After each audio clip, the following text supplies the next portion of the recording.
everybody. We're back again to talk some NFL football. We are way into the season. We're starting to see who's going to rise to the top a little bit. And who's going to sink. Who's sinking, and then there's some people floating in the middle. You're not sure if they're going to go under or not yet, but we are getting to the nice and juicy part of the season toward the playoffs. Starting to come into the picture a little bit. But what we're going to do, first of all, we're going to talk about the winners and the losers of week 6. And then we'll do our little dumpster fire of the week with Marty the dumpster fire. He's cute, ain't little Marty And then after we do the dumpster fire, we will talk about who we think will be the winners and losers of week 7. So let's go ahead and jump into it. Let's go ahead and recap what happened last week. Thursday night's game. Thursday night's games have been getting a little better lately. They started out snoozers, but we've had some good ones. We had the Bucs at the Eagles. The Buccaneers dealing with a ton of injuries in the secondary. Yeah, the Bucs were definitely shorthanded in the secondary. The Eagles took advantage of that a little bit. Hurts is not a bad quarterback. Hurts could be the future of the Eagles. He actually puts up some good numbers. That's a young team, and they don't have a lot of talent around him. So, last year they were a mess. This year they're trying to pick the pieces up. Yeah, the Bucs did win it 28-22 because they got the horseshoe Tom Brady. Because Tom Brady's Tom Brady. He's just pretty good. The Eagles defense stepped it up a little bit. I mean, for a time they were in the game. They were in the game. Yeah. Let's go ahead and jump into our Sunday games. We had the Packers at what's that team they own? The Bears. The Bears. Oh yeah, they own the Bears. Just like Aaron I Rodgers. still own you. I own you. That was actually pretty good. The Packers, 24-14, and it was actually worse than that. It looked worse than that. Yeah, different story, same year, or same year, same story. Yeah, what is it like? What is he? What is it like? 22 and 5 against the Bears. So in 27 games, he's won 22 of them against the Bears. So yes, he does own a nice little piece of property in Chicago.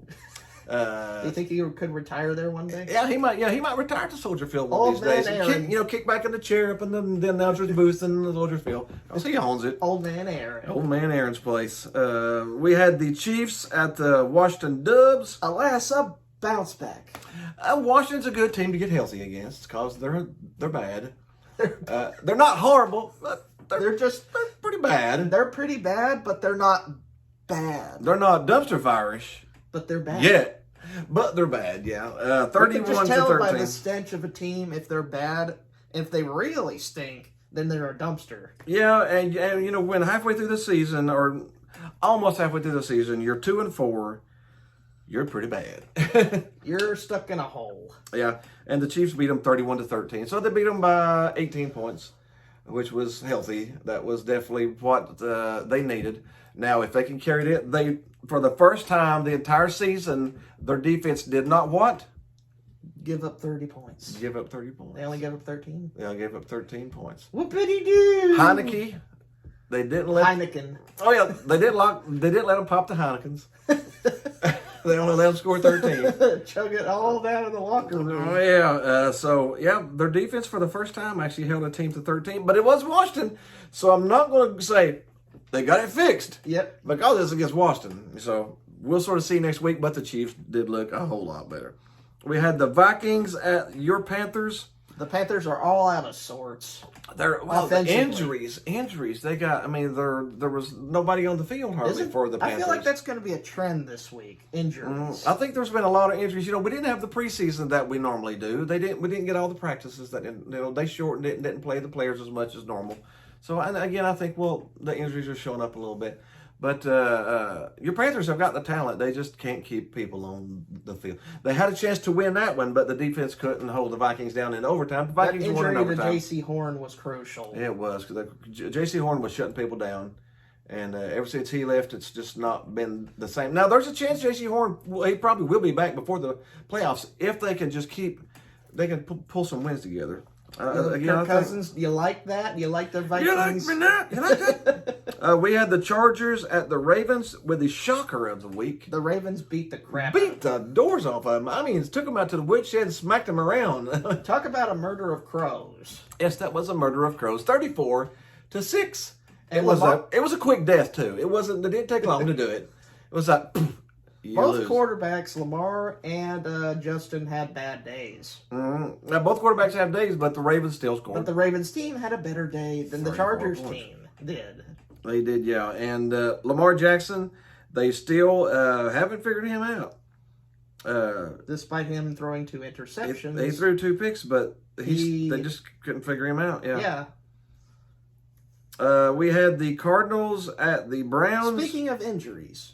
Man, the Browns lost, I think, half of their starting lineup in that game. And the defensive Browns secondary, which I told you was going to be a problem. Yeah, the Browns secondary is bad. Caved in a little bit. It's bad. And then they were, what hurt the Browns was they was without their starting running back. Yeah. The Browns are the #1 rushing team. Yes, #1 on the statistics. In the NFL, but they couldn't run the ball because they didn't have Nick Chubb. And then Kareem Hunt got hurt halfway through the game, and he's out. So you don't have your first running back. You don't have your second one for at least 7 weeks. For at least, and your quarterback got and his your quarterback left got his injured. left, and then Odell Beckham strained something again. The Browns, I think, Hit by that dreaded injury. I think the Browns are the best team in the AFC North. The Baltimore is looking pretty good right now too, but with the injuries, it's starting to hurt their team. And you know what I think is also hurting their team? I've talked about this with you during the game. One, their defensive coordinator. I've had problems with. Yeah, we got a little problem with their defensive coordinator. He's not elite. He's not up to par of what that team should be performing with the talent that they have. Yeah, I mean, he was ran out of Denver whenever they fired their head coach, and now he's with Cleveland. He scraped out a decent year last year, but this year they've kind of fall apart. Yeah, people figured out how to beat him now. Yeah, so we had my favorite team, the Cowboys, at the Patriots. That was a fantastic game, wasn't it? Well, the Cowboys won was fantastic to me, but anyways, because that was seriously. It went into overtime, and the Cowboys, the Big D. 35-29. That was fantastic. He scored it. Trayvon Diggs with another pick. What? He is the best defensive player in the league right now. You can't hardly say. Well, as far as a secondary guy, Aaron Donald's still murdering people on the line, but in the secondary, you can't argue against what Trayvon Diggs is doing. In 6 games, he's had how many picks? 7. And how many of them were touchdowns? 2. So 7 picks, and 2 of them are pick sixes. Only been done once before in the history of the league. Someone's going towards an all-pro year. I think he might get a raise. I don't know. I'm just thinking, maybe he won't want to keep him. Money. Because he's going to have a bunch of it. Yeah. But anyways, the Cowboys won 35-29, and man, the Cowboys do look good. Now, if they can maintain that, I'm a Cowboys fan, so forever we've started out 7-1 and ended up 8-9 or 8-8 or something with the Jerry Jones effect. We collapse like a dominoes at the end of the season, and it's called it's called the Jerry Jones effect. Now, yeah, I told somebody over the weekend. Too bad you can't fire your owner. I don't know. He's kept his nose out of it. He's kept his nose out of it this year, though. McCarthy seems like he's running the show right now. But Emperor Palpatine of college of the NFL. That's what he is. I'm back. I don't know. We'll see. But the Cowboys do look good. We had the Seahawks at the Steelers. Squeaked one out overtime. That was another good game, and we're getting a bunch of overtime games this year. But 20-23, the Steelers pulled it out. There at the end, we had the Dolphins at the Jaguars in London. How about this for some London cooking? Which team has been to London more than anybody? Jacksonville. London has adopted the Jags as their team, and the Jags got their first win. They had to leave the country to get it, but the U.S. of A. doesn't. Yeah, the U.S. doesn't want us to win. Let's go in England and win a game. And a good kicker story. Really, a good kicker story. They brought a kicker, just elevated him to the starting lineup, and he nails not one, not two, but he nailed two 50 over 50, a 54-yarder to tie it and a 53-yarder to win it.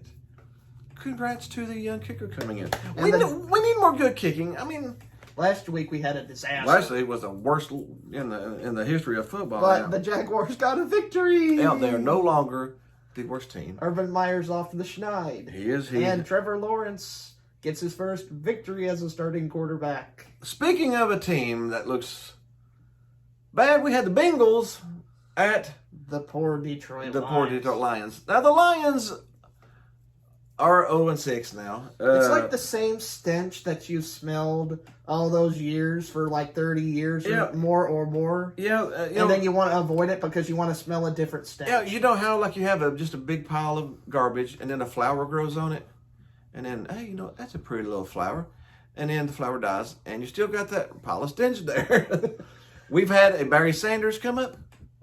We've had a Megatron come up. We've had a few other players come up.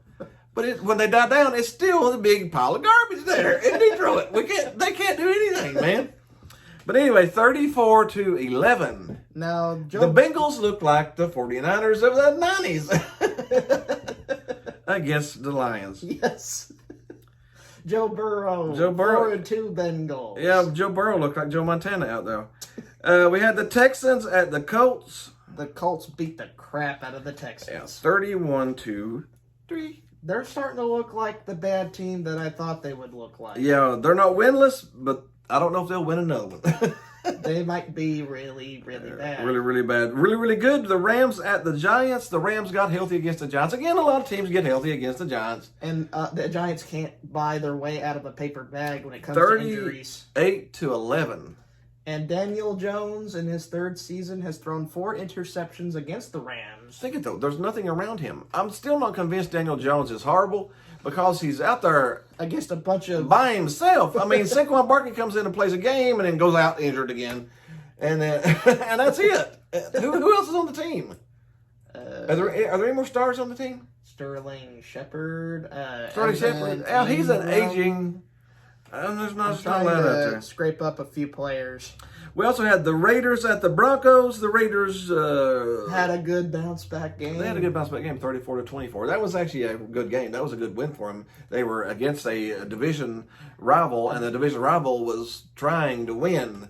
Yep. And the Raiders dealt with a bunch of crap in the previous week, so this was much needed. This was much needed. 34-24. And then our Monday night game was fan-freaking-tastic, too. Man, we've had some good games this week. We had what I thought was the best team in the AFC lose to the Titans in Nashville.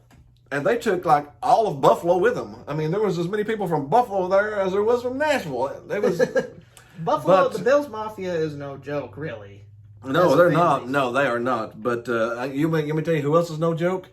Derrick Henry. Derrick Henry kills a lot of opponents. He kills a lot of people. They call him King Henry of the Roman gladiators for a reason. Yeah, he is King Henry the Eighth. He claims the souls of poor corners that try to tackle him. Yeah, he did. He clocked one of them last night too. Hey, the guy stopped him, but he may not remember it. He broke off a 75-yard run. And someone's so big and so muscular, so strong. He's 250. He's 3 pounds? He runs like a deer. And he runs like a deer. You can't catch him. It's ridiculous. But the Titans won 34-31. Do you know how fast he went on that 75-yard run? I saw that. It is incredible. Isn't it? 22 on average, 22 miles per hour. He ran. I don't drive that fast in parking lots. He would have ran past me in a parking lot at Kroger.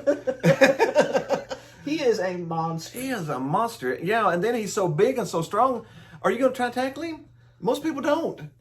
Unless you want to get bowled over. Unless you want to get just shoved over. But, man, the Titans needed that. The same Titans that lost to the Jets beat the Bills. Well, of course, again, the Titans were minus A.J. Brown and Julio Jones. And they were two different makers. That was two different teams there. That showed to be two different teams.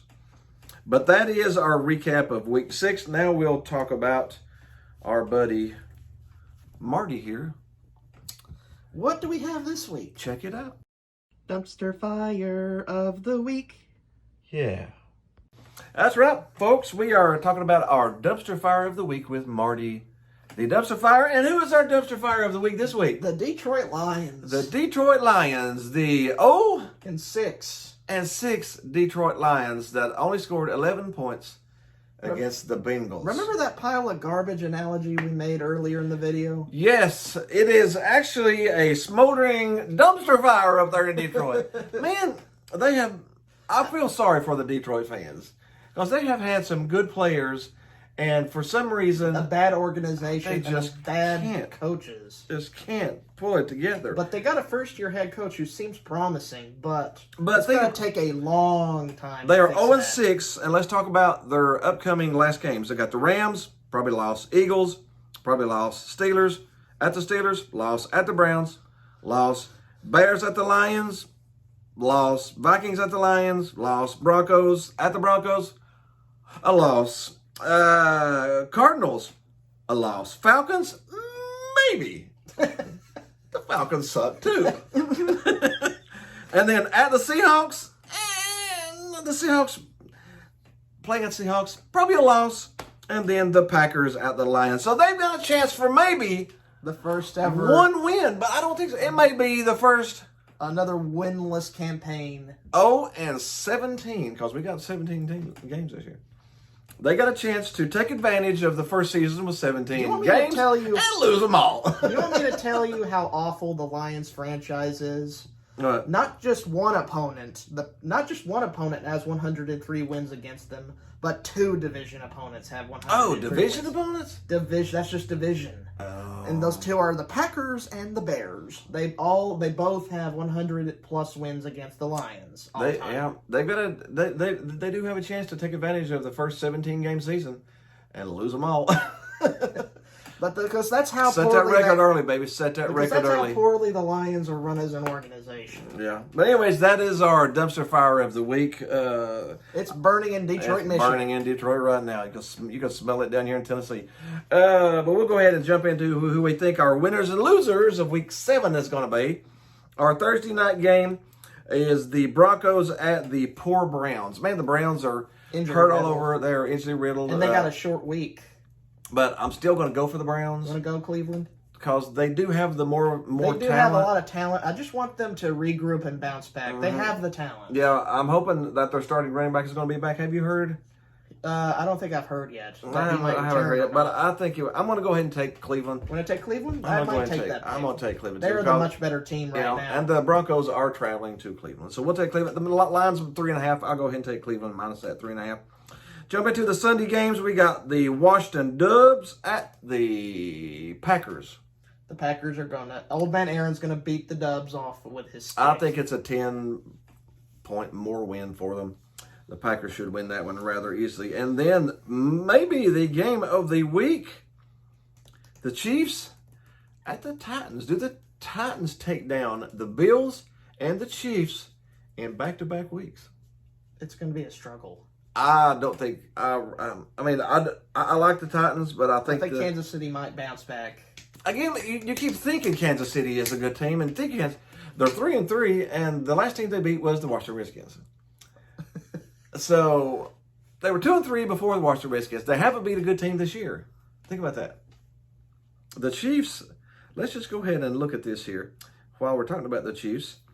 The Chiefs have the only good team that they've beat are the Browns. That's the only team they've beat. They lost to the Ravens, lost to the Chargers, Lost to the Bills. lost to the Bills. So they beat the Eagles, they beat the Browns, but the Browns was the first game of the year. So And they were both. And they were trying to find their. they were trying to find their stride. struggle. So we'll take the Chiefs because on paper the Chiefs should win this one. And they need this win to keep up with their division. But it is at the Titans, and the Titans. Well, they still got that Derrick Henry And how bad is the rushing defense for the Chiefs? near the bottom of the league, stat wise. They still can't stop the run. Do you think how the Chiefs are favored by 5.5? You want to pick the? I want to go Titans, wanna man. go Titans? I know I'm just not feeling the Chiefs yet. I need the Chiefs to prove to me before I put anything on them. Besides, they should win. I want them to. Well, they're gonna win. I'm gonna take the Titans plus 5.5. We got the Panthers at the Giants. Two injury-riddled teams. One Yeah. team is obviously better than the other. Yeah. I'm going to pick the Panthers. I'm gonna pick the Panthers too. It's the line's 3 to the Panthers. I'm gonna take that. We got the Bengals at the Ravens. Baltimore. Yeah, Baltimore should win that. The Bengals are a rising team, but they are not Yet. an elite team. Baltimore is creeping into the elite status right now. If they keep beating teams. They've won how many games in a row? 5. 5. So they lost the first one barely. And they're doing it with 17 players for the Ravens on injury reserve, and they're still 5-1. That's a good coach. Yeah, we will take the Ravens. The Ravens are favored by 6. Honestly, I think they probably cover that. We got the Bears at the Bucks. That's gonna be Yarg! out. Captain Brady and his pirate ship are going to go bear hunting. I don't know if pirates go bear hunting, but these are. And they're going to kick the crap out of some bears, I think. The line's 12.5. Do you think the Bucks will beat the Bears by 12.5? If Tommy Boy. I think they will. It's the screw everything. It's the horseshoe. 35-13. Falcons, Dolphins. Falcons. Because the Dolphins look terrible. Yeah, they're definitely driving the struggle bus right now. Atlanta's favored by 2.5. Take that. Jets, Patriots. Patriots. I think the Patriots will win it. The Patriots do not look bad. The Jets don't look terrible either, but the Patriots are a little bit. Shout out to Big L. What's up, Big Al? New England's favored by 7. I think they cover that. We got the Eagles at the Raiders. I'm going to take the Raiders. I'm going to take the autumn wind that flows through the air. The Raiders. Again, I think they're playing on pure adrenaline right now from all the crap that's been going on. I don't know how long it'll last, but I will take the Raiders to. Well, I might as well ride that wave as long as it's flowing. As long as it lasts. We got our poor Lions at the Rams, who are our playoff team. The line, dude, is 15 points. Dear Lord. Well, in a pro game? Cincinnati just beat them by 23. That's about as bad as that Buffalo-Houston game was. You want to know the good thing about it? Guess who the quarterback is for the Rams? Oh. Going home to Detroit. Oh, Matthew Stafford. No, actually the Lions are coming to the Rams. But Matthew Stafford, I think, is going to prove a point. I'm going to take that minus 15. Oh, yes. And I'm going to bump it up to minus 20 because I think Stafford's going to try to beat them 52-3. It's going to be personal. It's going to be personal, yeah. I think it will be personal. Just to see, all this time it was the organization, not me. So he's going to put up some numbers on them. We got the Texans at the Cardinals. The worst team, one of the worst teams in the league. I guess the best teams in the league. I think that's going to be a slaughter fest. The Cardinals have a ton of talent, and they might get Cliff Kingsbury back. Yeah, that line is 17.5. Gosh, that's a big line for that one. But honestly, I'd probably take the 17.5 because the Texans scored 3 points last week against the Colts. Against Carson Wentz. So if you score 21-3, you've covered the line. And then we have the Colts at the 49ers to wrap us up that night. Is it Carson Wentz or is it Trey Lance? I'll probably take the 49ers just because it's in San Francisco. They haven't looked really outstanding this year. No, but I'm starting to question Kyle Shanahan of Barbera a little bit. Or Kyle Shanahan, yeah. It is a cartoon out there sometimes, though. And then Monday night, we got the Saints at the Seahawks. Seahawks are minus their quarterback. You have to go Saints. You got to go Saints. I would trust Jameis. It depends on what you see, Winston or Inston. Yeah, and I'm going to pick the Winston this week. I'm going to pick. If Wilson was playing, I'd take Seattle. But not. I think New Orleans is favored by 5. I'd probably take that. New Orleans, they will run up and down on that defense. I think. And I think Seattle Kamara has a will big be day. 2-5. 2-5. Ouch. Down it goes. Well, that's it. That is all of the football for week 6 and 7 in the NFL. We hope you had a little fun with us. Send us a comment down below. Send a comment. Say hi to Marty. Send a comment. Tell us what you think about us. Spread the love. Share us with your friends. Hit the like button, the groovy baby button. Groovy baby. Over here somewhere across the on my head. Other than that, we'll see you next week. See you next week.